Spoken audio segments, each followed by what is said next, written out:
આપણા માધ્યમમાં હું પહેલી વાર કહીશ કે જ્યારે 2021માં કોર્પોરેશન થઈ, 2022માં વિધાનસભા થઈ, ત્યારબાદ સાંસદ સભા થઈ, ત્રણમાં આપણને પોલિટિકલ પાર્ટીઓએ ટિકિટ ઓફર કરી હતી. બધી જ પોલિટિકલ પાર્ટી ભાજપને છોડી. ગેરંટી મારું છું કે ઇન્કલાબ જેનજી જનરેશન લાવશે. બસ મારી મનની ઈચ્છા એવી છે કે જે નેપાળની પરિસ્થિતિ થઈ એવી પરિસ્થિતિ ના થવી જોઈએ. તમારા આ નિવેદનથી એમની આખી વોટ બેંક ઇધર ઉધર થઈ જશે સુરતમાં. દેખો, વોટ બેંકની એમને ચિંતા કરવાની છે. મારે તો જે લોકોએ કામ કર્યા છે ને જે લોકોને મેં નજરે જોયા છે એમની વાત થાય છે. આજે પોલિટિક્સ છે ને, આ લોકોને સુધારવાની જરૂર છે. એટલીસ્ટ ચૂંટણી થવા દો. બિનહરીફ ક્યાં સુધી? લોકો વોટ આપવા તો જવા દો.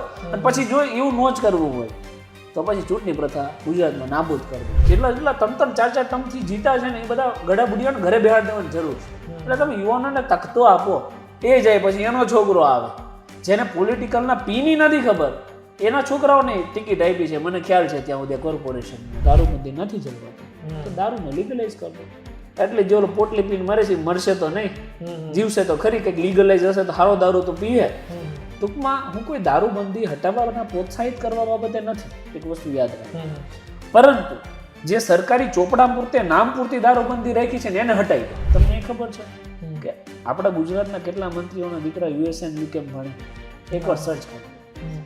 કેબિનેટમાંથી કેટલાના છોકરાઓ કેમ્બ્રિજમાં ઓક્સફર્ડમાં ભણે? આ લોકોની એક પોલિસી છે. અહીંયા પોલિટિશિયનમાં આવો, પોલિટિક્સ કરો, રૂપિયા છાપો, રૂપિયા અઢળક ભેગા કરી લો. આપણા છોકરાને મોકલી દો ફોરેન. યુસીસી મતલબ uniform for every citizen of India.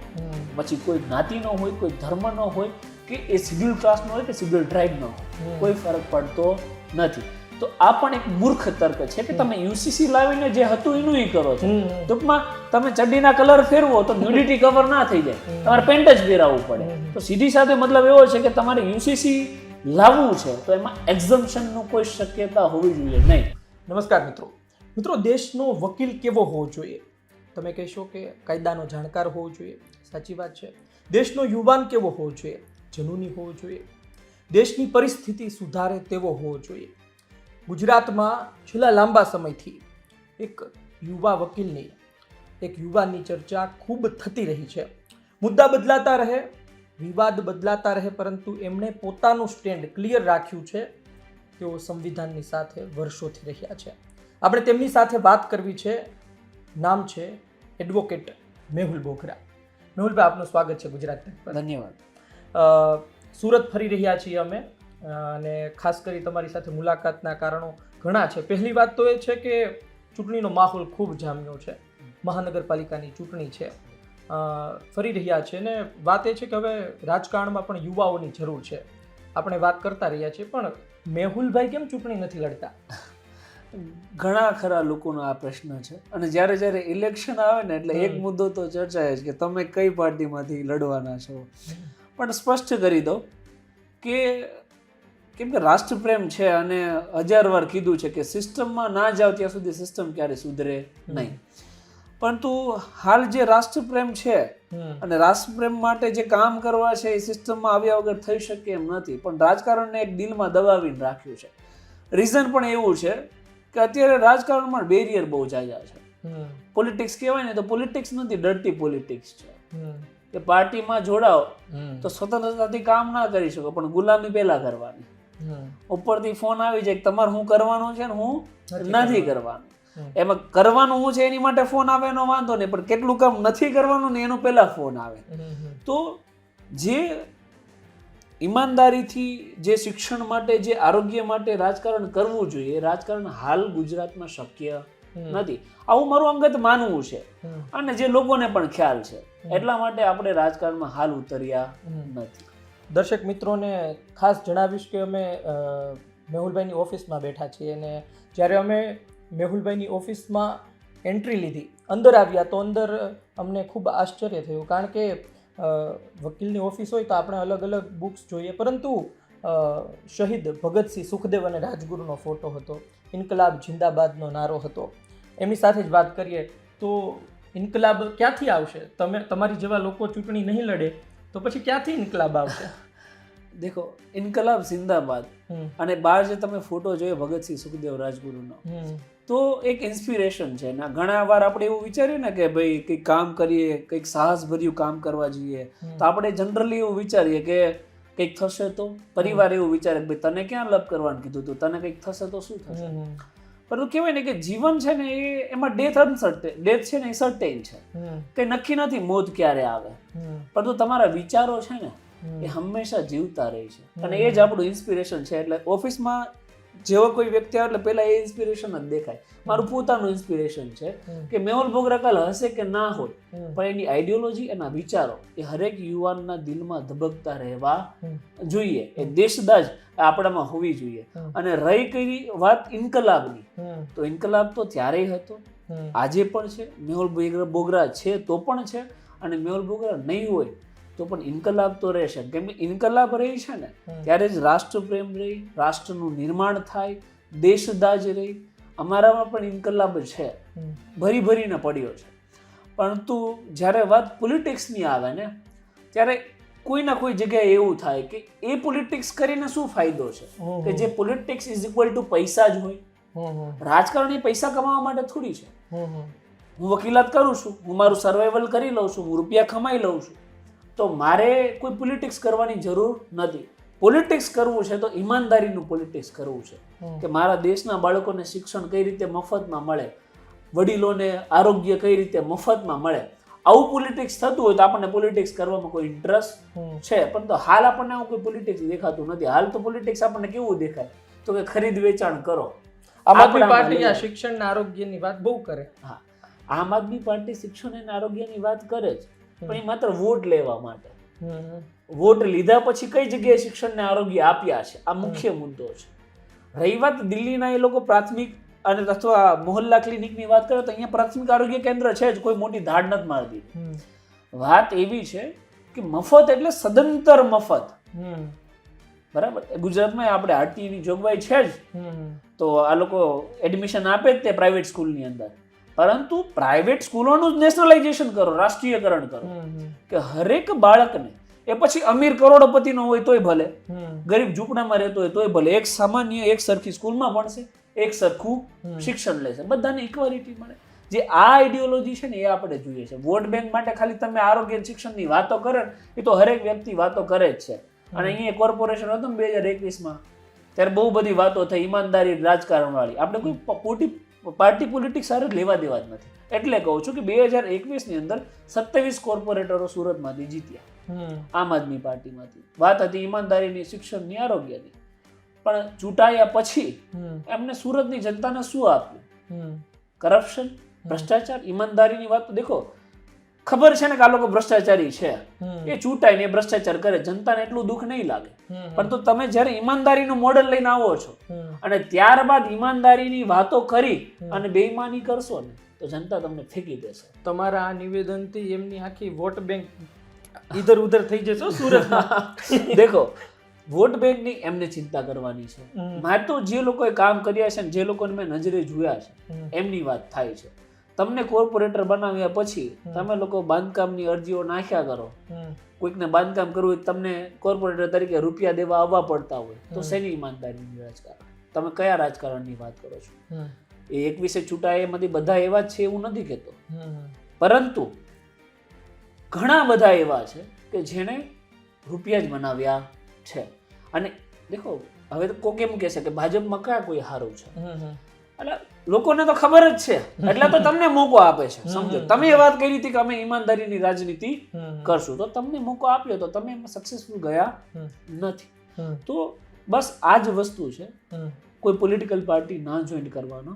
કારણ કે હાલ મને વ્યક્તિ સામાજિક આગેવાન તરીકે જોવે, હું કહું એ લોકો માને, મારો એક ન્યુટ્રલ ઓપિનિયન હોય છે. એક તો રાજકારણમાં આવવાનું, પછી લોકો મને સામાજિક સેવક નહીં, આ તો રાજકારણીઓ છે, એના રોટલા શેકે છે. આપણે આ પ્રકારની વાત કરીએ, તમને લાગે છે કે ગુજરાતમાં આવનાર સમયમાં યુવાનો ઇન્કલાબ લાવી શકશે? આ જેનઝી છે એ ઇન્કલાબ લાવી શકશે? તમને લાગે છે આજની પરિસ્થિતિ જોતા? હું તમને ગેરંટી મારું છું કે ઇન્કલાબ જેનઝી જનરેશન લાવશે અને લાવશે. બસ મારી મનની ઈચ્છા એવી છે કે જે નેપાળની પરિસ્થિતિ થઈ એવી પરિસ્થિતિ ના થવી જોઈએ. કોઈ સત્તાના તખ્તા પલટ કરી અને તમે જો કોઈ જેનજી જનરેશન કે ગમે તે સરકાર લાવે ને તો એને બિલ્ડ કરવામાં બહુ સમય જતો રહે, એમાં પછી ડિકેડ્સ જાય, દસકાઓ વયા જાય. તો એક પોલિટિકલ રિફોર્મ થાય અને પોલિટિકલ રિફોર્મ વાઇઝ આ જેનજી જનરેશન આવશે જ, એ કહું છું. વધીને 15 થી 20 વર્ષનો સમય કહું છું. જેના મા બાપનું નથી માની લેતા કે આ રાજકારણીઓનું તો નહીં જ માને. ટૂંકમાં આ જેનજી જનરેશન શિક્ષણ, આરોગ્ય, પોતાની સુવિધાઓ માટે આ રાજકારણીઓ રોડ ઉપર દોડાવીને કપડાં ફાડી નાખે ને એટલી તાકાત ધરાવે છે. તો પોલિટિકલ રિફોર્મ આ ઇન્ડિયામાં થવાનું છે, એ કન્ફર્મ છે. અમે તમારા જૂના વિડીયો ઘણા જોયા છે, પણ અત્યારે ને જૂના વિડીયોમાં ઘણો ફરક છે. તમે તો બોડી શોડી બનાવી દીધી છે, બાયસેપ બનાવી દીધા છે, તો આ બધું ક્યારથી શરૂ કર્યું? એમાં પણ એક મનોમંથન છે. એકવાર ઓલરેડી મારી ઉપર હુમલો થઈ ગયો હતો, એ તો બધાને ખબર જ હશે. ત્યારબાદ એક રિસન્ટ પર્વત પાટિયા પાસે મારી એક મગજમારી થઈ, જેમાં છે ને આપણે કહેવાય ને ક્યારેક પોલીસ આપણને જોઈને દોડે તો ક્યારેક આપણે દોડવું પડે હુમલા થાય ત્યારે. તો એમાં 1-2 કિલોમીટરનો જ્યારે રન કરવો હોય ને ત્યારે આપણે હાંફી ગયા. અને ઘણી વાર હું આ પોલિટિશિયનને જોઉં, તોંદવાળા પોલિટિશિયન હોય, પોલીસને જોઉં, તોંદવાળા પોલીસ હોય. તો પછી મગજમાં એક કન્સેપ્ટ વિચાર્યો કે પેલા ફિટે રહેવું પડશે. જો સામાજિક ક્રાંતિ કરવી છે ને તમારે, રાષ્ટ્ર માટે કંઈક કરવું છે ને તો ફિટ પણ રહેવું પડે. ક્યારેક દોડવાનું થાય ને ક્યારેક દોડાવવાનું થાય. તો દોડવાનું થાય ને ત્યારે આપણી ફિટનેસ કામમાં આવે. દેખો, બોડી એટલા માટે ના બનાવી કે આપણે કોઈ યાર મારપીટ કરીએ, પરંતુ આપણે એક આપણો સેલ્ફ ડિફેન્સ એસ્ટાબ્લિશ રીતે કરી શકવા જોઈએ. અને ફિટનેસ હશે તો પહેલું સુખ તે જાતે ન રહ્યા તો કામમાં પણ આવશે. હવે અત્યારની પરિસ્થિતિ પ્રમાણે મેન્ડેટના બહુ ઇસ્યુ આવી રહ્યા છે અને આ બાબતે ઉમેદવારો પરેશાન પણ બહુ થઈ રહ્યા છે. એવા નાના ઉમેદવારો, એમ કોઈ ગામડેથી આવતા ઉમેદવારો, એના મેન્ડેટ ચોરાઈ જાય છે. આ ઉત્તર ગુજરાતથી સામે આવ્યો કે કોંગ્રેસના ભોરોલ જિલ્લા પંચાયતના જે ઉમેદવાર હતા એ તો ભાજપમાં જોડાઈ ગયા. હવે વધ્યું શું કે એમને લાગ્યું બિનહરીફ થઈ જશે, પણ આમ આદમી પાર્ટીએ તો ફોર્મ ભરેલું હતું એક ઉમેદવારે, તો એનો મેન્ડેટ જ ચોરાઈ ગયો. તો આ પ્રકારની પરિસ્થિતિમાં શું કરવાનું હવે? જો મેં કીધું ને ડર્ટી પોલિટિક્સ, ડર્ટી પોલિટિક્સની ઉપરનો એક આપણે વર્ડ કહીએ ને તો કહેવાય ને કે એક વાહિયાત પોલિટિક્સ એ ગુજરાતની અંદર ચાલે. એ રાજકારણ તો ત્યારે થાય ને જ્યારે કોઈ પક્ષ હોય, કોઈ વિપક્ષ હોય, કોઈ અપક્ષ હોય, આ રીતે ચૂંટણી થાય, લડાય ને જીતાય. મેં તો સાંભળ્યું 100 થી ઉપરની સીટો તો જીતાઈ ગઈ છે. તો ચૂંટણી જીતવા માટે શામ દામ દંડ ભેદ નથી હોતું. ચૂંટણી હંમેશા ઈમાનદારીથી લડવી જોઈએ. અત્યારે થાય છે એવું, કોઈ વ્યક્તિ હોય, મેં એવી કમ્પ્લેનો આવી છે મારે સામાજિક વ્યક્તિ તરીકે, ભાઈ 5 વાગ્યા પછી ફોર્મ એક્સેપ્ટ જ ન કર્યા કે ટાઈમ પૂરો થઈ ગયો. કલેક્ટરને કહીએ કે ભાઈ અમે તો ચૂંટણી પંચ પાસે જાવ, તો કે જાઓ તમ તારે. તો જાણે આપણને એવું લાગે કોઈ એક જ પાર્ટીનું ચૂંટણી પંચ હશે, કોઈ એક જ પાર્ટીની ન્યાય પ્રણાલી હશે. તો આવું ક્યારેય ના હોવું જોઈએ. લોકશાહીમાં મત દેવાનો અધિકાર જતો. તમારા સુરતમાં બિનહરીફ થઈ ગઈ લોકસભા બેઠક, બોલો. એટલે એ પણ બિનહરીફ સાંસદ સભામાં થઈ હતી. આ વસ્તુ એવી છે કે ભાઈ એમાં એક સ્ટોરી છે પાછી. એ સ્ટોરી એવી છે કે જે તે સમયે લોકોને ઘણી વાર એવું થાય કે મેહુલભાઈ આ બધી લડાઈ લડે ને તો એને રાજકારણ કરી લેવું છે, ટિકિટ જોતી છે, લડશે ને જીતશે. પણ આપણા માધ્યમમાં હું પહેલી વાર કહીશ કે જ્યારે 2021માં કોર્પોરેશન થઈ, 2022માં વિધાનસભા થઈ, ત્યારબાદ સાંસદ સભા થઈ, ત્રણમાં આપણને પોલિટિકલ પાર્ટીઓએ ટિકિટ ઓફર કરી હતી. બધી જ પોલિટિકલ પાર્ટી, ભાજપને છોડીને. ક્લિયર વાત, રાઈટ? તો જે તે સમયે ટિકિટો નથી લીધી. નથી લેવાનું મુખ્ય કારણ શું છે કે આપણે આ ડર્ટી પોલિટિક્સ કરવું જ નથી. અત્યારે પોલિટિકલ, મેં કીધું ને, પોલિટિકલ એટલે પૈસા કમાવા. પૈસામાંની જરૂર મારે નથી, ભગવાનની દયા છે. જ્યારે એવું લાગશે કે ઈમાનદારીનું રાજકારણ થાય છે ત્યારે આપણે જે દિલમાં લાગણી રાજકારણની પડી છે બહાર તમે પણ એક હોકારો તો મારો. અઢળક યુવાનો તમારો પોતાનો પક્ષ બની જશે. હા, રાહ જોઈને બેઠા યુવાનોને દેશદાજ છે જ. એટલે જ કહું છું એ સમય આવશે કે પોલિટિકલ રિફોર્મ થશે. એક વિધાનસભા લડવા માટે અપક્ષમાંથી લડવું હોય ને તો બહુ મેજોરિટી ખર્ચો થતો હોય છે. અને જે ખર્ચો કરવો ને એ આપણી ફિનાન્શિયલ કેપેસિટીની બહાર છે, ચોખ્ખી વાત, રાઈટ? તો એ રૂપિયા જે પોલિટિકલ પાર્ટી બનાવો અને તમે લોકોને જોડો અને એ ફ્રીમાં નથી થતી. પોલિટિકલ પાર્ટી બનાવી, એની રજિસ્ટ્રી કરાવી, તમારો પ્રચાર કરવો અને લોકોના માઇન્ડસેટમાંથી એક ચિહ્ન કાઢી અને બીજું ચિહ્ન ઉતારવું, એ પોલિટિકલ રિફોર્મ માટે સૌથી વધારે જરૂરી છે પૈસા. જે આપણા જીવન પૂરતી સદ્ધરતા છે. પોલિટિકલ પાર્ટી બનાવીને રિફોર્મ કરવાની આપણી સદ્ધરતા નથી. એ કેપેસિટી બિલ્ડ કરવા માટે આપણું વિઝન છે અને એના પ્રમાણે આપણે ચાલીએ છીએ. આપણે કહેવાય ને કે આપણે જમીનમાં અંદર આગળ વધતા જઈએ છીએ, પછી ડાયરેક્ટ બહાર નીકળવાનું છે સરપ્રાઈઝ કરીને. તો સીધી બાબત એવી છે કે આપણે માર્કેટમાં આવવાનું છે. પોલિટિકલી ભાવનાઓ પણ આપણામાં છે, પણ હાલનું જે પોલિટિકલ છે એ આપણે કરવું નથી. ક્યારે પાછું મને એવું થયું હતું જ્યારે સંસદ સભાની હતી ને આપણે નિલેશભાઈ ફોર્મ પાછું ખેંચ્યું ને જે સામદામ દંડભેદ અપનાવ્યા, ત્યારે આપણને દિલમાં એવું થયું હતું કે આની કરતા લઈ લીધું હોત ને લડી લીધું હોત ને તો એટલી સુરતના લોકો વોટ તો નાખત. બરાબર. પરંતુ ફરીવાર કે એ લડી લ્યો પછી ત્યાં કોંગ્રેસ નકરી ગુજરાતમાં ખતમ થઈ ગઈ છે. હમણાં કોર્પોરેશનમાં કોઈ ટિકિટ મફત આપતા હતા ને કોઈ નહીં. આટલી મોટી પાર્ટી, આટલા વર્ષો જૂની પાર્ટી, પણ સુરતમાં એક કોંગ્રેસનો કોર્પોરેટર નીને 2026માં કોઈ પ્રચારની સુરતના કોંગ્રેસના નેતાઓ અમે જોયા નથી કે કામ કરતા હોય ને એને એકાદ બે વોર્ડમાં કંઈ પરિણામ લાવવું હોય. એમાં સેન્ટ્રલ લેવલથી ચાણક્ય નીતિ કામમાં આવે છે કોંગ્રેસને ગુજરાતમાં ખતમ કરવા માટે.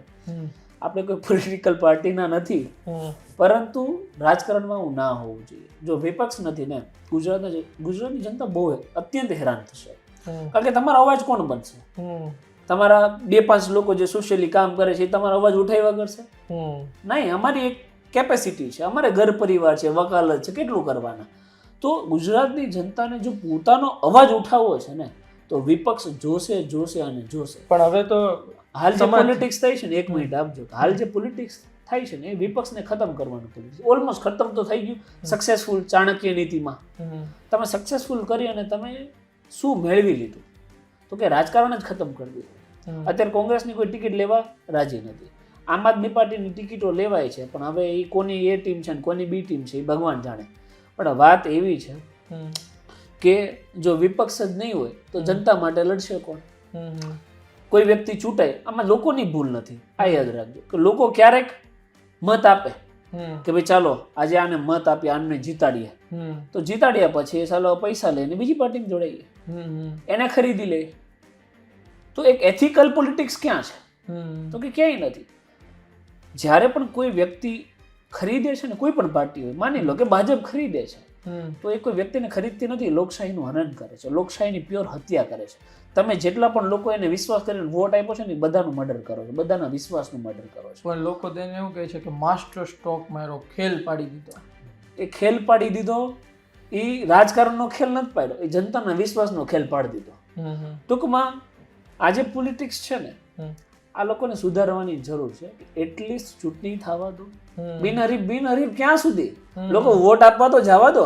અને પછી જો એવું ન જ કરવું હોય તો પછી ચૂંટણી પ્રથા ગુજરાતમાં નાબૂદ કરી દો કે ભાઈ અમે કેબિનેટ છીએ, અમે જેને કહી બધા વિધાયક, અને અમે અમારી સરકાર ચલાવશું, વિધાનસભાએ અમે ચલાવશું, ગુજરાતના લોકોને જે વિકાસ જોઈએ વિકાસ આપી દઈશું. એટલે ચૂંટણી પ્રચારના ખર્ચા નહીં, ચૂંટણીના કોઈ ફંડ કોઈને દેવા ન પડે, અને આ ચૂંટણીના ઢંઢેરાઓ અમારે સાંભળવા નહીં કે ઇલેક્શન આવે છે વોટ આપવા જાજો ને તમારી ફરજ અદા કરશો. અત્યારે તમે જોશો ને કે ઇલેક્શનનો કોઈ માહોલ જ નથી. તમે સુરતમાં ફરી આવશો, તમે જોયું હશે કે ઇલેક્શનનો કોઈ માહોલ નહીં. કોઈ વ્યક્તિ તમને ઇલેક્શન પ્રત્યે ઉત્સાહિત નહીં દેખાય કે મારો હક અદા કરવો છે, મારે વોટ આપવો છે. તમે જોજો વોટિંગ પર્સન્ટેજ, હું તમારા માધ્યમથી કહું છું, કદાચ આ ક્લિપ તમારે ચડાવવી હોય તો ચડાવજો. વોટિંગ પર્સન્ટેજ 50% આજુબાજુ રહેશે. એટલો લોવર રહેવાનો છે સુરતની અંદર, કારણ કે લોકો છે ને કંટાળી ગયા. ગમે એને જીતાડો કઈ ફરક પડતો નથી. અડધાને જીતાડો, કેટલા કોર્પોરેટરોનું ખરીદ વેચાણ થયું સુરતની અંદર, જીતાડો એ પાછા ખરીદાઈ જાય. તમે જે વાત કરતા હતા કે લડાયક વ્યક્તિઓની એની, તમે જુઓ કે હવે તો એવું થઈ ગયું છે કે ભાજપમાં હોય અને દરેક સમાજના નેતાઓ હોય. હવે ભારતીય જનતા પાર્ટીની વિરુદ્ધનું કામ હોય તો પણ એ યુવાનો બોલે. એટલે વાત એવી થઈ ગઈ છે કે આમ બધાનું કામ નહીં, પર્ટિક્યુલર આ સમાજનું કામ છે તો આ નેતાને બોલવાનું, આ સમાજનું કામ છે તો આને બોલવાનું. આ પ્રકારનું આખું એક સ્ટ્રક્ચર હવે ઊભું થઈ રહ્યું છે. ગુજરાત છે ને વિભાજિત છે. આ મુદ્દા મેં ઘણી વાર ઉઠાવ્યા છે કે તમે ભારતીય બનો, તમે કોઈ જ્ઞાતિ જાતિના નથી. પેલા તમે બધા ભારતીયો છો. અને આ છે ને ઝેર પોલિટિકલી ઓખવામાં આવ્યું છે. આપણા નશોમાં કહેવાય ને કે લોહી દોડે, એમ જાતિવાદનું ઝેર દોડે, દરેક વ્યક્તિમાં દોડે કે હું પટેલ છું, હું આહિર છું, હું રબારી છું. પોલીસ સ્ટેશનમાં હું ફેસ શું કરું ખબર છે તમને? જાતિવાદ. એમાં શું જાતિવાદ? સાજન ભરવાડની જે મેટર હતી ત્યારે એમના ભરવાડ સમાજના અમુક સમર્થકો, બધા જ નહીં, અમુક ભરવાડો મારા સમર્થનમાં પણ હતા. તો ત્યાં મુદ્દો શું બની ગયો કે પટેલ વર્સિસ ભરવાડ.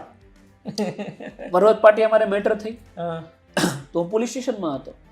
મુદ્દો ત્યાં શું હતો કે કાળા કાચવાળી નંબર પ્લેટ વગરની ગાડી કાયદાનો ભંગ કરે, આ મુદ્દો હતો. પોલીસ સ્ટેશનમાં શું મુદ્દો હતો કે આહિર સમાજના પ્રમુખને એ બધા પોલીસ સ્ટેશનમાં આવીને બેઠા હતા કે આહિર વર્સિસ પટેલ. તો આપણને ક્યારેક એવું થાય કે આપણે જે લડાઈઓ લડે છે એ જાતિવાદ માટે લડીએ છીએ નહીં. મેહુલ બોગરાને કદાચ કોઈનો ફોન આવે તો હું એમ પૂછું કે તારી જાતિ શું છે? મેહુલ બોગરા ત્યાં કૂદી પડે કે ભાઈ તારી હારે અન્યાય થયો છે, હું તારી માટે લડીશ. પરંતુ આ જે જાતિવાદનો ઝેર છે ને પોલિટિકલી વહેડાવવામાં આવ્યું. હવે શું થાય છે કે જાતિગત સમીકરણો બંધાય, પોલિટિક્સમાં ટિકિટ આપવાની હોય તો ક્યાં કોની જ્ઞાતિ વધારે છે એ પ્રમાણે ટિકિટોની વહેંચણી થાય. હું તો કહું છું એક મેન્ડેટરી રૂલ આવવો જોઈએ કે જ્યાં જે પોલિટિકલ પાર્ટીની બહુમતી છે જ્યાં જે વિસ્તારમાં જે જ્ઞાતિની બહુમતી છે એ જ્ઞાતિના વ્યક્તિને ટિકિટ અપાવવી જોઈએ જ નહીં. તો પોલિટિકલ રિફોર્મ આવે, તો જાતિવાદનું ઝેર બંધ થાય. પણ એવું તો આ પોલિટિક્સ કરે નહીં, કારણ કે એમ કરે તો પહેલા તો પોતાની દુકાન બંધ થઈ જાય ને. એક તમે આ પ્રકારની વાત કરી જાતિવાદના ઝેરની ને એની, તો એક નિવેદન છે ને સોશિયલ મીડિયામાં ખૂબ વાયરલ થઈ રહ્યું છે. એ નિવેદનમાં ભારતીય જનતા પાર્ટીના ધારાસભ્ય ધારીના છે જેવી કાકડિયા, એમના પત્ની નિવેદન આપી રહ્યા છે. એમના પત્ની એવું કહી રહ્યા છે કે ભારતીય જનતા પાર્ટીએ વિધર્મીઓને ખતમ કરવાની ઝુંબેશ ઉપાડી છે, તો ચાલો આપણે સૌ સાથે મળીને વિધર્મીઓને ખતમ કરીએ. આ પ્રકારના નિવેદન આપવામાં આવી રહ્યા છે. આ બધા ગેરબંધારણીય નિવેદનો છે. કારણ કે એક વસ્તુ સમજો તમે, આ ભારત દેશ બિન સાંપ્રદાયિક દેશ છે અને આવું બંધારણમાં લખ્યું છે, હું નથી બોલતો. રહી વાત તમારી પાસે અન્ય કોઈ મુદ્દા જ નથી, તમારી પાસે એ મુદ્દો જ નથી, ક્યાંથી ઉભાના છે બેન? ખ્યાલ છે આપને? એ ક્યાંથી ઉમેદવારી ફોર્મ ક્યાંથી ભર્યું છે? દાદી એમણે નહીં, એમણે એ તો અન્ય એમના સમર્થકોના ફોર્મને લઈને કોઈ દાદ બાપુને, પણ ટૂંકમાં ધારીની વાત. હા, ધારીની વાત છે. તો ધારીના રોડ રસ્તા બાબતનો મુદ્દો, ધારીના શિક્ષણ બાબતનો મુદ્દો, ધારીમાં કઈ રીતે સારી સ્કૂલો બનાવશું, ધારી તાલુકાની અંદર આપણે કઈ રીતે સારી કંઈક કોલેજ બનાવીએ કે આવા મુદ્દા આમની પાસે નથી.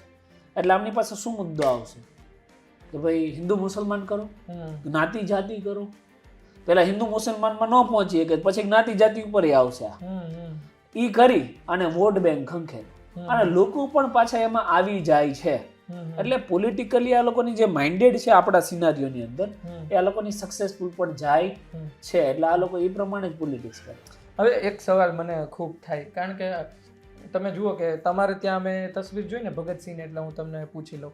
ઘણી જગ્યાએ આપણે ત્યાં ભગતસિંહની તસવીરો હોય, બ્રિજ હોય તો બ્રિજ નીચે એમનું ચિત્ર દોરવામાં આવ્યું હોય, તો ભગતસિંહના કપાળે તિલક કરી દેવામાં આવે. એક વાત. બીજી વાત, ભારતીય જનતા પાર્ટીના મોટા મોટા નેતાઓ જે સવારથી લઈને સાંજ સુધી ફક્ત ધર્મની વાત કરતા હોય, એ લોકો એવું કહેતા હોય, એ લોકો એવું માનતા હોય, એવું પ્રચાર કરતા હોય કે ભગતસિંહ એમના આઈડલ છે.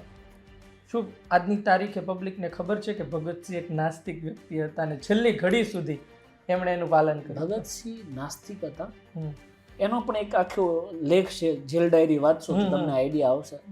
એમણે એવું કીધું કે કોઈ પણ આસ્થા કે જે મને ગુલામ બનાવે ને એનો હું અસ્વીકાર કરું છું. શ્રદ્ધા એ મને ગુલામ બનાવશે કે ભાઈ હું 2 દીવા ખરીદું છું, મારું કામ થઈ જશે. હું એક માનતા કરી દઉં છું, મારું કામ થઈ જશે. તો એ આના વિરોધી હતા, રાઈટ. બીજો કન્સેપ્ટ એવો છે કે ભગતસિંહનો ઉપયોગ કરવામાં આવે પોલિટિકલી, કે ભાઈ તિલક કરી દો કે ગમે તે. તો તમે એ તો સમજો કે આ દેશને આઝાદી અપાય ને એમાં અશફાકુલ્લા ખાન પણ હતા, ફાંસી પર ચડી ગયા દેશને આઝાદ આપવા માટે. આ આઝાદી દેશને આપવા માટે હિન્દુ મુસ્લિમ તમામ જ્ઞાતિ જાતિ ધર્મના તમામ લોકોએ પોતાનું લોહી વહેડાવ્યું છે. તે આપણો દેશ આઝાદ થયો છે ને એટલે આપણે આઝાદ ભારતમાં શ્વાસ લઈએ છીએ. તો આ બધા પોલિટિકલ પ્રોપોગન્ડા છે, લોકોને એ સમજવું પડશે. મૂળ મુદ્દો ત્યાં છે કે ભગતસિંહ એ ધર્મના નામે જે ઝેર ઓકતા એમની વિરુદ્ધ હતા.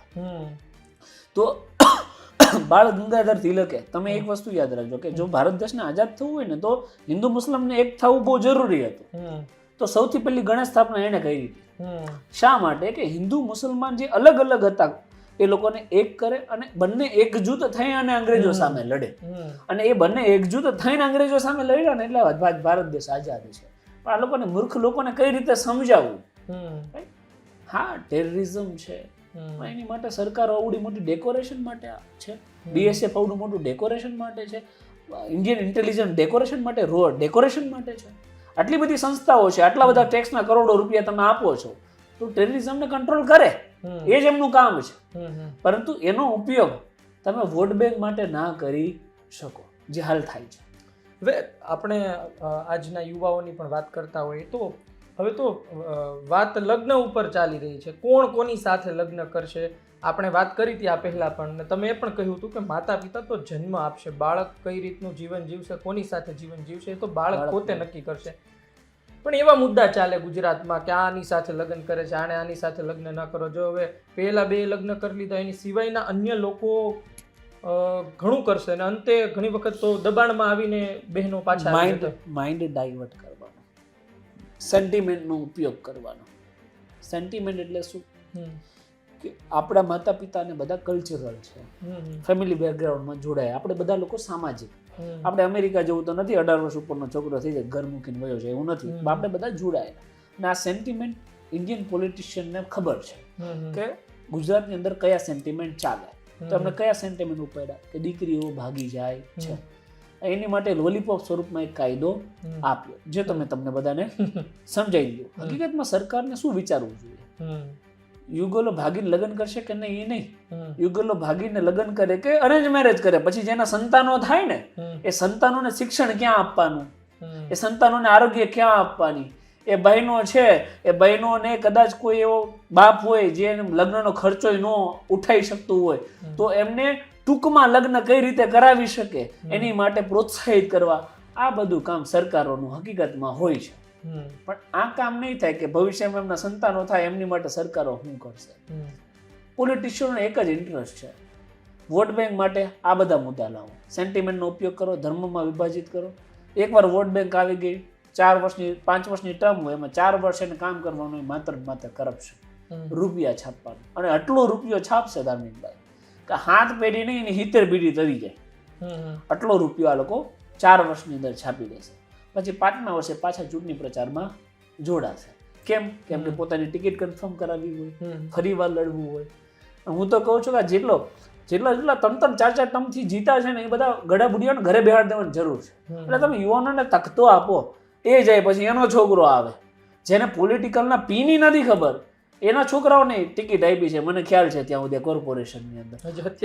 હા, તો હવે જેને પોલિટિક્સ સાથે લેવા દેવા નથી, બાપની ફેમ યુઝ કરે છે, સમાજ માટે કંઈ કામ નથી કર્યું, સમાજના નામે કામ શું કરે તો કે 2 જગ્યાએ ચાલ ગોદડી આપી આવે, 4-5 જગ્યાએ બિસ્કિટના પેકેટો દઈ આવે, આ સેવાનું કામ કરે. તો સેવાના કામ કરવાથી તમારામાં પોલિટિકલ શું ક્વોલિટી આવે?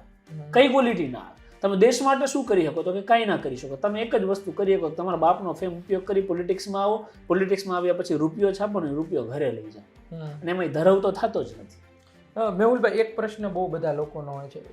તમે જુઓ કે વર્ષો પહેલા ખાલી લોકો કહેતા હતા કે ભાઈ દારૂબંધી ફક્ત કાગળ પર છે. પછી એક સમય આવ્યો કે લોકો રેડ પાડવા લાગ્યા, રેડ પાડવાવાળા પાછા નેતાય બની ગયા, બહુ આગળ વધી ગયા, પણ એ પાછું તોય વેચવાનું શરૂ થયું. હવે સમય એ આવી ગયો છે કે જે દારૂ પીવે છે ને એ લોકો મીડિયા સાથે વાતો કરે. અઢળક વિડીયો તમે જુઓ કે જે લોકો નશામાં હોય તેની સાથે પત્રકારો વાત કરે છે, ક્યાંથી દારૂ લાવ્યા, શું હોય. હવે વાત આ હદ સુધી પહોંચી ગઈ છે. હવે સરકારને બતાતું નહીં હોય, ગવર્મેન્ટને ખબર નહીં હોય કે આ ટૂંકમાં તમે કોઈને પણ પૂછો ખબર જ છે ને, કોઈ ગામડું એવું બાકી નહીં હોય ને. આમ તો આપણે વિચારો કે કંઈ થયું હોય તો યુવાનો માટે લડવા માટે સમાજના નેતાઓ આવી જાય. તો આ તો 25 થી લઈને 35-40 વર્ષના યુવાનો આ દેશી દારૂ, કેમિકલ વાળો દારૂ પીને ગામડામાં મરી રહ્યા છે, ઘર ઉજળી રહ્યા છે, પણ કંઈ ફરક નહીં પડતો. એ લોકોને કીધું ને સરકારને ખ્યાલ નહીં. સરકારને તો ખ્યાલ જ હોય, કારણ કે ડાયરી જ ત્યાં હોય હપ્તાની કે કેટલા સેન્કશન લેવાના છે. ડાયરી સિસ્ટમથી આ દેશની અંદર, આ ગુજરાતની અંદર દારૂબંધીના નામે દારૂ વેચાય છે. કોઈ પણ પીએ પોલીસ સ્ટેશનમાં પોસ્ટિંગ લે એટલે પહેલાં એ અડ્ડાની ડાયરી મંગાવે કે મારા હદ વિસ્તારમાં કેટલા અડ્ડા ચાલે છે. શા માટે? બંધ કરી દેવા એટલે નહીં, મારે દર મહિને કેટલી આવક સેક્શન વાઇઝ છે. આ કામ કોનું હોય? કોઈ પણ પોલીસ સ્ટેશનના પીઆઈનું. પોસ્ટિંગ લીધા ડાયરેક્ટ પેલું જ કામ આ કરશે. હવે સૌથી વધારે રૂપિયાની કમાણી ક્યાં છે? દારૂમાં. તો દારૂબંધી ગુજરાતમાં ક્યારેય થવાની નથી. પહેલાંય વેચાતો હતો, આજે વેચાય છે, ભવિષ્યમાં પણ વેચાય છે. પણ હવે આમાં થાય છે એવું કે દારૂબંધીના નામે અત્યારે ઝેરી દારૂ મળે, ગરીબ માણસ પોટલી પીવે અને મરી જાય. હવે ગરીબ માણસ પોટલી પીને મરે, સરકારને શું લેવા દેવા? પછી કહે એમ કે દારૂ પીવે તો મરે જ ના. આમાં ઘણા તજજ્ઞ હશે પાછા એ ખુદે પીતા હોય છે, પરંતુ ગરીબ માણસ છે તો પોટલી પીને મરી જવાનું ટૂંકમાં. એને સીધી સાદી બાબત એવી છે કે તમારાથી ગુજરાતની અંદર દારૂબંધી નથી ચલવાતી, તો દારૂને લીગલાઇઝ કરી દો. એટલે જો પોટલી પીને મરે છે, મરશે તો નહીં, જીવશે તો ખરી. કંઈક લીગલાઇઝ હશે તો સારો દારૂ તો પીએ. ટૂંકમાં હું કોઈ દારૂબંધી હટાવવાના પ્રોત્સાહિત કરવા બાબતે નથી, એક વસ્તુ યાદ રાખો. પરંતુ જે સરકારી ચોપડા પૂરતે નામ પૂરતી દારૂબંધી રાખી છે ને એને હટાવી દો. કારણ કે અહીંયા આ બિલ્ડિંગની નીચે જોતા હશે તો 3 બુટલેગરો તમને અહીંયા દારૂ દઈ જશે. આ પરિસ્થિતિ ગુજરાતની અંદર છે. છેલ્લો સવાલ મારે પૂછવો છે કે કોંગ્રેસ અને કોંગ્રેસના ખૂબ મોટા નેતા રાહુલ ગાંધી છેલ્લા ઘણા સમયથી, લોકસભા ચૂંટણી સમયથી એક વાત ચલાવે છે. એના હાથમાં સંવિધાન હોય ને એ લોકો કહે છે કે ભાજપ દેશની સરકાર સંવિધાન બદલવા માગે છે. હવે સામાન્ય માણસ ઘણી વખતે નેતાઓની વાતમાં આવી જાય. હવે નેતાઓ કેટલા સાચા છે ખોટા છે એને ખબર ના પણ હોય, પણ એક ગુજરાતના એક વકીલ તરીકે તમે શું જુઓ છો કે ખરેખર આવું કંઈ ચાલી રહ્યું છે? દેખો ધાર્મિકભાઈ, નથિંગ ઇઝ પરફેક્ટ. તો કોઈ એવું માનતો હોય કે સંવિધાન પણ પરફેક્ટ છે તો એ નથી. સંવિધાન જરૂરી છે પણ એમાં સુધારો ના થાય એવું જરૂરી નથી. જો જનતા માટેના સુધારા કરે તો એ સારી બાબત છે. સંવિધાન તો કોંગ્રેસની સરકારમાં હતું જ, રાઈટ, 1951 થી છે. તો એને કઈ સંવિધાનનો સદુપયોગ કરીને કઈ ધાડ મારી નથી દીધી. ત્યારે ભારત દેશની અંદર કરોડો ગરીબો હતા, આજ પણ છે. ભાજપ આવી તો એને કઈ ધાડ મારી દીધી નથી. ટૂંકમાં સત્તાઓ ફરે છે, સરકારો ફરે છે, દેશની પરિસ્થિતિ બદલાતી નથી. કદાચ કોઈ એમ કહેતા હોય કે લોકો ફરી ગયા, એટલું ડેવલપમેન્ટ થઈ ગયું. એટલે ભાઈ મૂર્ખાઓ 70 વર્ષ થાય પછી આટલું ડેવલપમેન્ટ તો થાય ને. તમે તળિયે છો હજી. તમે એકવાર જાપાન જાઓ, તમે ચીન જાઓ, દુનિયા આપણી સાથે આગળ વધેલા દેશ. હા, યોગી આદિત્યનાથનો હમણાં વિડીયો હતો ને કે બુલેટ ટ્રેનની અંદર બેઠા હતા અને 400ની સ્પીડ પકડી તો એમને આમ સરપ્રાઈઝ થઈ ગઈ. ઓ 400ની સ્પીડે પણ ટ્રેનો દોરે. અને સરપ્રાઈઝ નથી થવાનું, ટેકનોલોજીને અડપ્ટ કરવાની છે. તમારા દેશને એટલી સ્પીડે એટલી રફતારે ક્યારે ભગાવશો ને એ વિચારવાની પાવર તમારી પાસે છે, તમે કરી શકો. અમારી પાસે નથી, અમને દાજ જ છે ખાલી. પણ થાય છે એવું કે હાલના જે પોલિટિશિયન છે એમાં ખાસ શું ગુજરાતમાં બધી કટપીટોલીઓ છે. આ લોકોનો ધંધો એક જ છે કે કઈ રીતે ટિકિટ લેવી, કઈ રીતે જીતવું. એકવાર જીતી ગયા પછી આ લોકો એટલો રૂપિયો છાપે છે ને ધાર્મિક કે એની કોઈ સીમા નહીં. અમારા સુરતના મંત્રી હોય કે પછી અન્ય મંત્રીઓ હોય, 200, 500, 700 કરોડ. તમારે 7 પેઢી માટે કેટલા રૂપિયા જોઈએ? 10 કરોડ, 20 કરોડ, 500 કરોડ, 700 કરોડ, 1000 કરોડ છાપી લઈ. 3,000 કરોડને સુરતની જમીનોના સ્કેમ કરેલા છે. આયુષોક સસ્પેન્ડ થયા હતા, કદાચ તમને ખબર હોય કે નહીં. તો એમાં કોણ કઈ આયુષોક કલેક્ટરનો એટલી હોજરી છે કે આવડું મોટું સ્કેમ કરે? કેટલા મંત્રીઓ પણ ઇન્વોલ્વ હશે? તો એટલો સ્કેમ કર્યા પછી જો તમારી પાસે 2,000, 3,000 કરોડ જેવું ફંડિંગ થાય, હવે તો જપીને બેસો. હવે તો જનતા માટે કામ કરો. કંઈક સારા પોલીસ સ્ટેશન બનાવો, સારી સુવિધાઓ, સારી સરકારી કચેરીઓ બનાવો, સારા હોસ્પિટલ બનાવો. હવે હજુ એમને શાંતિ જ નથી. આપણને એ ના ખબર પડે કે આપણું પેટ ભરાય તો ભરાય કેટલા કરોડથી. તો જ્યારે આ પોલિટિશિયનો, આ મંત્રીઓ એ રાજ્ય માટે અને રાષ્ટ્ર માટે કામ કરતા થઈ જાય કે હું એક ટર્મ માટે શિક્ષણ મંત્રી બન્યો છું, મારે એવી સ્કૂલો બનાવી છે કે મારા દીકરાઓ ઓક્સફર્ડમાં નહીં ભણે, મારા દીકરાઓ અહીંયા સરકારી સ્કૂલમાં ભણશે ને એને ઓક્સફર્ડ જેવું શિક્ષણ મળશે. તમને એ ખબર છે કે આપણા ગુજરાતના કેટલા મંત્રીઓના દીકરા યુએસ એન્ડ યુકે ભણે? એકવાર સર્ચ કરજો. કેબિનેટમાંથી કેટલાના છોકરાઓ કેમ્બ્રિજમાં ઓક્સફર્ડમાં ભણે છે? આ લોકોની એક પોલિસી છે. અહીંયા પોલિટિશિયનમાં આવો, પોલિટિક્સ કરો, રૂપિયા છાપો, રૂપિયા અઢળક ભેગા કરી લો, આપણા છોકરાને મોકલી દો ફોરેન. જ્યારે પોલિટિકલ રિફોર્મ આવે અથવા આપણી ઉપર કંઈ પ્રેશર આવે ને તે આપણે બધો સામાન રેડી કરીને દીકરાને ફોરેન સેટલ કરી દીધા છે, આપણે સેટલ થઈ જાઓ. આ લોકો એમના સંતાનોને ઇન્ડિયામાં રાખતા જ નથી. પછી આપણે એમ કહીએ જેની જનરેશનને ફોરેનનું ભૂત ચડ્યું છે, ત્યાં વયા ગયા પછી અહીંયા આવતા નથી. ક્યાંથી આવે? ત્યાં મેન્ટલ પીસ છે, ત્યાં લો એન્ડ ઓર્ડર છે. એટલું તો શકુન છે કે ભાઈ 14 કલાક ભલે કામ કરવું પડે તો કરવું પડે, પણ 14 કલાક પછી તમે ઘરે આવશો પછી તમને શાંતિ મળશે અને મળશે. તમારે કંઈક ખોટું કામ થશે પોલીસ સ્ટેશનમાં ફરિયાદ લખાશે, એ શાંતિ ત્યાં છે. અહીંયા જાઓ તમે ફરિયાદ લખાવા, તમે એમ કહેશો ને મારો ફોન ચોરાઈ ગયો, તમે તાર ફોનનું ધ્યાન રાખીએ, આવો જવાબ મળશે. એકદમ ઉદ્ધતાઈથી વર્તન મળશે. આપણને એવું થાય કે આની કરતા તો ના જવું સારું. અને ઘણા લોકો નથી જતા પોલીસ સ્ટેશન. આપણે કેમ ગર્વથી કહીએ, આપણે ઇન્ડિયામાં ગુજરાતમાં ખાસ ગર્વથી લઈને બોલાય કે અમે તો ક્યારે પોલીસ સ્ટેશન કે કોર્ટનો દાદરે નથી ચડ્યા. આપણે આવું ગર્વથી બોલીએ. આ ગર્વની વાત નથી. શા માટે નથી ચડતા? કારણ કે ખબર છે કે ન્યાય મળતો જ નથી. તમે જે વાત કરી ને એમાં છેલ્લો જ સવાલ પૂછી લો સાથે કે ભાઈ સુધારા જરૂરી છે.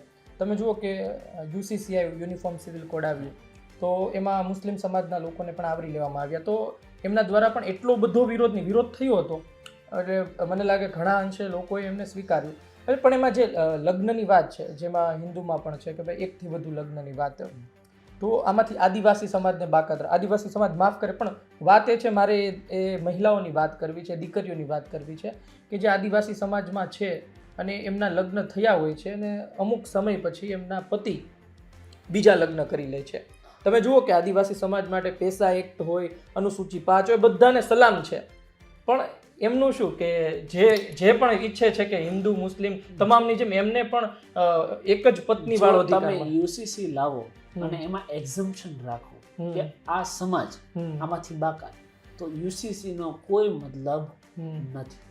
UCC મતલબ uniform for every citizen of India. પછી કોઈ જ્ઞાતિનો હોય, કોઈ ધર્મનો હોય, કે એ શિડ્યુલ ક્લાસનો હોય કે શિડ્યુલ ટ્રાઇબનો હોય, કોઈ ફરક પડતો નથી. તો આ પણ એક મૂર્ખ તર્ક છે કે તમે UCC લાવીને જે હતું એનું કરો છો. ટૂંકમાં તમે ચડ્ડીના કલર ફેરવો તો ન્યુડિટી કવર ના થઈ જાય, તમારે પેન્ટ જ પહેરાવવું પડે. તો સીધી સાથે મતલબ એવો છે કે તમારે UCC લાવવું છે તો એમાં એક્ઝમ્પશનનું કોઈ શક્યતા હોવી જોઈએ નહીં. UCC એ બહુ સારી બાબત છે, આ દેશમાં હોવું જ જોઈએ. વન નેશન વન લો હોવો જ જોઈએ. તમારી ધર્મ, જ્ઞાતિ, જાતિ કયું છે એનાથી કોઈ ફરક પડવો જ ના જોઈએ. જે હિન્દુને લાગે એ મુસલમાનને લાગે, એ જ શીખને લાગે, એ જ આદિવાસીને લાગે ને એ જ જનરલ કેટેગરીને લાગે. આવા કાયદાઓ જે દિવસે આ દેશમાં સ્થાપિત થાય ત્યારે જ આ દેશનું ભલું થાય. પછી ગુજરાતમાં રાજસ્થાનમાં તમે દારૂ પીને પછી ગુજરાતની બોર્ડરમાં આવવાનું પકડી લે તો એ UCC નો કોઈ મતલબ નથી. Uniform that means uniform. જી, તો આ હતા મેહુલભાઈ બોગરા. તેમની સાથે આપણે અઢળક વાતો કરીને આપણો પ્રયાસ એવો હતો કે આપણે એવી વાત કરીએ, એવી માહિતી તમારી સુધી પહોંચાડીએ કે જેનાથી તમને પણ ખબર પડે કે શું પરિસ્થિતિ ચાલી રહી છે ને હજુ એ દિવસો કેટલા દૂર છે કે જેની આપણે વાત કરી રહ્યા છીએ ને શું પરિસ્થિતિ હજુ થઈ શકે છે. આપનું શું કહેવું છે કોમેન્ટ બોક્સમાં લખજો. આપ શું વિચારો છો અને ખરા અર્થમાં દેશનું ભવિષ્ય, તમારા ગામનું ભવિષ્ય, તમારા જિલ્લાનું ભવિષ્ય તમે ક્યાં જુઓ છો? અને જે નેતાઓ તમારી પાસે મત માગવા આવે છે ચૂંટણી સમયે એ પછી બતાય છે કે નહીં, જરૂરથી લખજો કોમેન્ટ બોક્સમાં. ધન્યવાદ.